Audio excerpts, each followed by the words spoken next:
Gibana-bana nga 18 ka balay na ugdaw sa sunog Guadalupe. Ato ga dawaton ang report ni katropa ga Benji Talisik sa dugang Gitalyane. Katropang Benji. Live report. Dagan sila maglabag po kapag gagawin maabot sa 1.2 milyones pesos ang danyos sa karing sunod may ulbog ng hapon. Diha, kung 1.3 milyones pesos ang karing danyos sa mga sunod may ulbog ng hapon diha sa may sitio Tambis sa barangay o karing Banawa Street, Barangay Guadalupe. Hindi nga itong subong nga girespondihan sa ito mga sakop sa bombero sa kaduhang adlaw sa sa ulog sa Federation Marso 2 o mga pinagkalabing unang sunog nga girespondihan sa mga sakop sa bombero o pinagkalabing sunog nga girespondihan. Nasiran nga nilawat ang kanimong alarma alas 3:15 agatak na sa hapon samtang gisa ka kini sa kinig uno alarma aga kini pag-respondi alas 3:22 o tungod sa ang kining kahaot ang lugar ingon man ang mga balay sikit puros mga kahoy o kining building materials gi desisyonan nga gisaka o isaka sa kanang alarma alas 3:05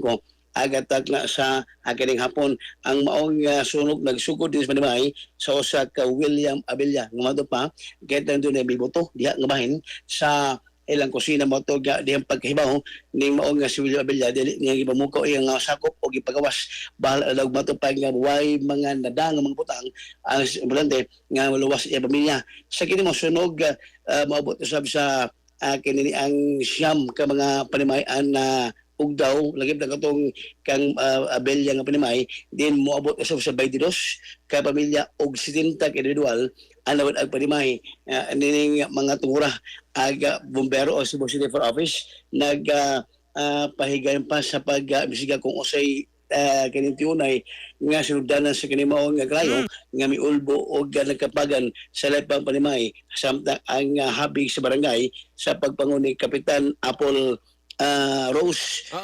Enriquez ni mo sa paghikling sa mga kining nasunugan sa maong dapit sa sitio Tambis sa Barangay Guadalupe ning atong Dagpasubo ang pinakalabing panawagan sa kining Cebu City for Office o kining paghandom karon sa kining Federation Month labi na ilang tema nga sa pag-iwas sa sunog hindi karagisa kinahanglan nga ilang ipaabot kinunay ang pag-amping ingon man ang pagmatngon nga kun doon naman gali mga kipang pansak nga mga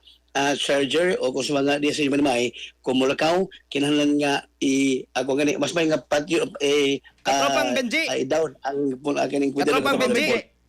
Tals sabagay ako lang i-clarify ba kini bitong reported pod naman po'y ato ang mga commentors diri mo ni same ni nga sunog sa kining giingon pod nga sa Banawa. Yes, pala. Ang exact address, Sitio Tambis, Banawa Street, Barangay Guadalupe, Kato Batalipol, diya ni sa Banawa Street.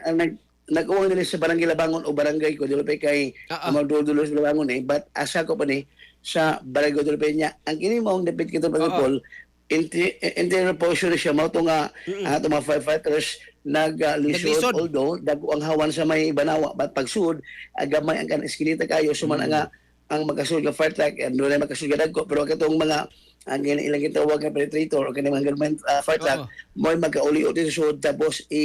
himuli ang pag-hose relay pagsumpay sa mga hose aron magapa sirit og tubig dito sa nangasulog ng mga balay kato pa telepon kato pag agregi. So mo ni katropang Ramil Martos nya fire out na ni as of right now katropang katropang Benji. Yes, ang pag-gilig fire out, actually gilig na fire under control alas 3 yung unong tag na sa aking hapon o niya pagka lapas o mga pilang minuto alas 4:03 gilig na lang fire out ang kinimong sunog. Anay usa ka bata ganing akuan kinili ang magkusilo nga masusuni ang doon ay gamay lang ang mga napasok katulad po samtang sa mga sunog way nagkalas sa tao apan doon ay matupay pero dumaan nagkalas sa maong pag-ulbos kalayo katulad po katulad gagregi. Thank you very much katropang Benji Talisik. Mao ka pag-update sa sunog nga atong girespondihan kaginang hapon diya mismo sa may ang kining Sitio Tambis, Banawa Street, Barangay Guadalupe hindi nga itong dakbayan sa Sugbo. Katropa sige mo mo kalimot sa paghaplas kanunay sa Santone Herbal Oil katong mga doon ay mga panuhot sa kawasan labi na sige magbiyahe iabag paghaplas ang Senator Walwell tungod kay doon na gani mga sangkap o pag-itos nga mamahimo magkatabang sa pagbuwag sa mga panahon. Hinimo o ginama sa Yes to Health Incorporated mapalit sa parmasya botika sa inyong lugar. Alang sa Negosyo ng Pilipino, para sa Pilipinas yung katropa, Benji Talisik, XFM News. XFM Report. Daghang salamat katropang Benji Talisik sa imong report.